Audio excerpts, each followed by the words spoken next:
Hello and a warm welcome to today's edition of Business Africa. I'm your host, whil. The top stories this week. In a bid to bridge the digital skills gap in Africa and reduce bias in AI applications, Zindi and Microsoft joined forces to train thousands of youth on the continent.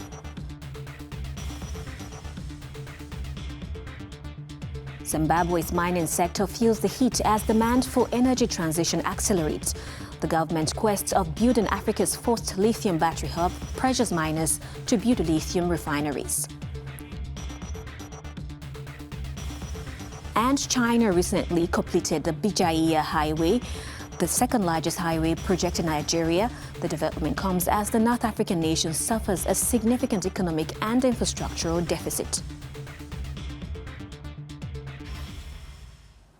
Microsoft Africa and Zindi, a leading African community for AI, has announced a partnership that will span over a year. This collaboration, they say, aims to advance AI upskilling across the continent, preparing the youth for the future workforce. We'll hear more on this in this report. Africa faces significant challenges in adopting AI technologies. Limited access to technology, inadequate internet infrastructure, and affordability issues are major barriers hindering progress. Despite these obstacles, the continent holds immense potential, especially with its rapidly growing youth population. Recognizing this potential, South African startup Zindi and Microsoft have joined forces to bridge Africa's digital skills gap. With over 70,000 users, mostly youth, Zindi provides a platform for skill development and job connections in data science and AI. The partnership aims to train 10,000 young Africans in critical digital skills like cloud computing and AI, leveraging Microsoft's courses and certifications. This initiative not only boosts individual careers, but also has far-reaching economic implications. By upskilling Africa's youth, it positions the continent competitively in the global job market, fostering economic growth and technological advancement.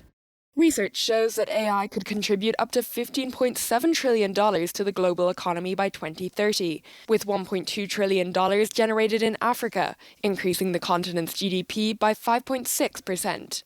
Also, ensuring that AI solutions are culturally and socially relevant requires nuanced approaches tailored to diverse African contexts, some experts believe.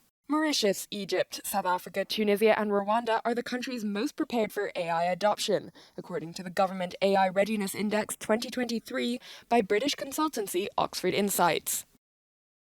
Selina Lee, co-founder and CEO of Zindi, joins us to share our insight on this new development. Welcome to the show. Now let's talk about this partnership between your company Zindi and Microsoft. How will this collaboration address the digital skills gap across the continent? Zindi is a South African-based startup company. We now host the largest platform for data scientists, AI, and machine learning devs. And so we've collaborated with Microsoft for many years now, since we launched in 2018.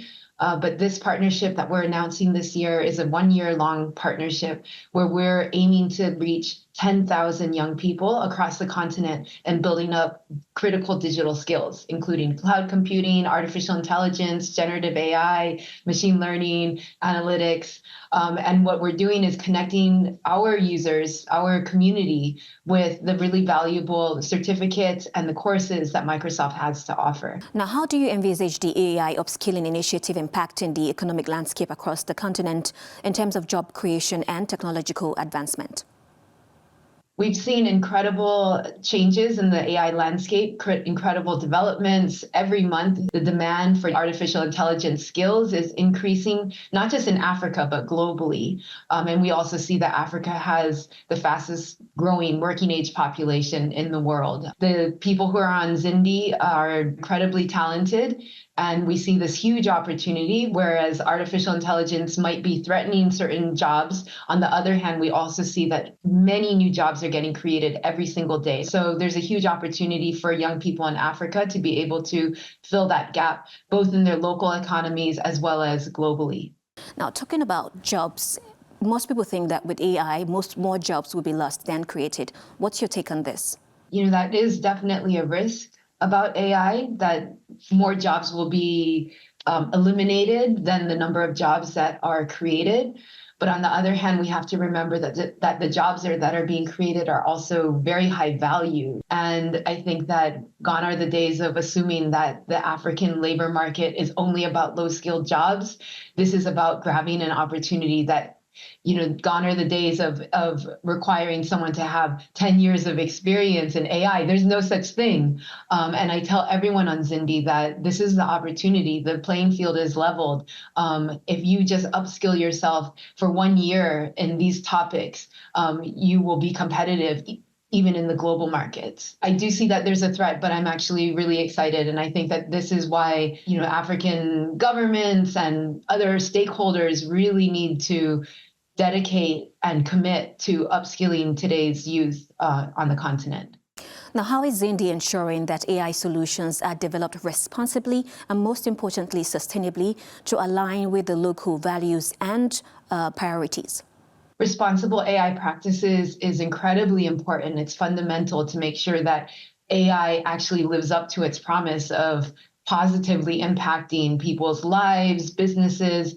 And if AI is biased or not representative of certain segments of the world's population, it actually means that we have a threat of even widening the digital divide rather than closing it and making everyone's lives better through AI. And the number one way that we can do this is to ensure that people are able to sit at the tables where the decisions are being made, where the solutions are being built, regardless of where they're from, their geography, race, or gender.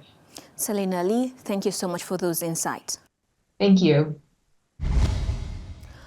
Now, with the surge in production of electric vehicles and essential electronics crucial for achieving a zero-carbon emission energy transition, the Zimbabwean government is pressuring miners to build lithium battery refineries to meet global demands. But some experts question if the Southern African country is ready. Whilst Zimbabwe remains Africa's top producer of lithium, which is used in mobile phones and electric cars, the Southern African country is pushing miners in a bid to be one of Africa's first battery-grade manufacturing hub. I'm pleased to note that there's been progress.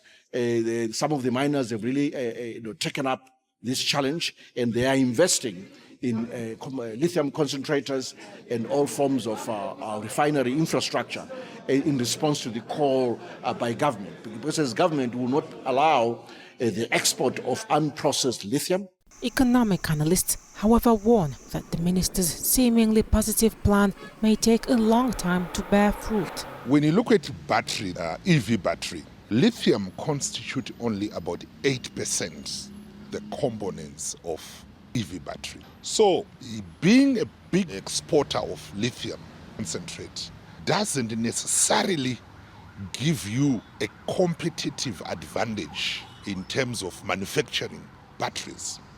So it will still make sense for the Chinese miners and importers to take the ore to China.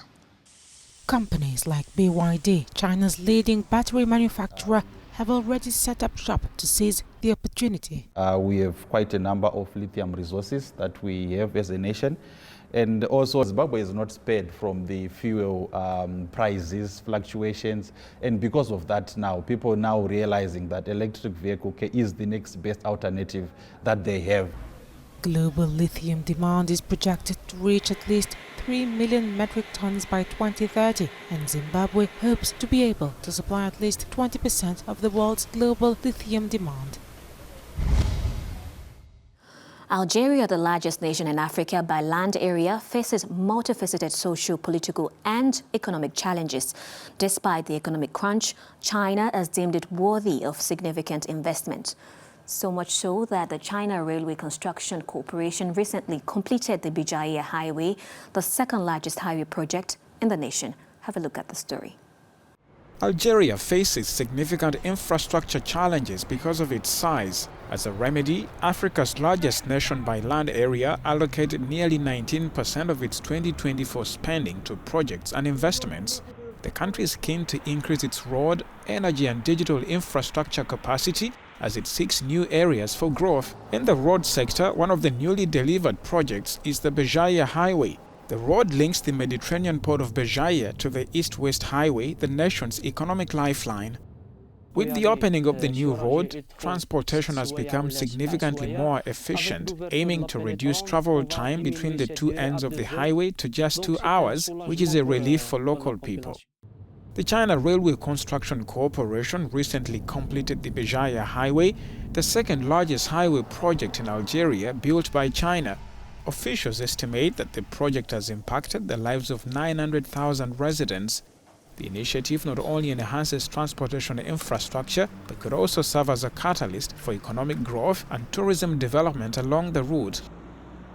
The country is keen to exploit the gap left by Russia in the global energy market, with 3 pipelines to Italy and Spain and plans for an additional one from Nigeria. Algeria is enhancing its capacity to supply Europe with gas. And with that, we wrap up with this episode of Business Africa. Thank you for watching us. For more captivating business news and stories, stay tuned to Africa News and africanews.com.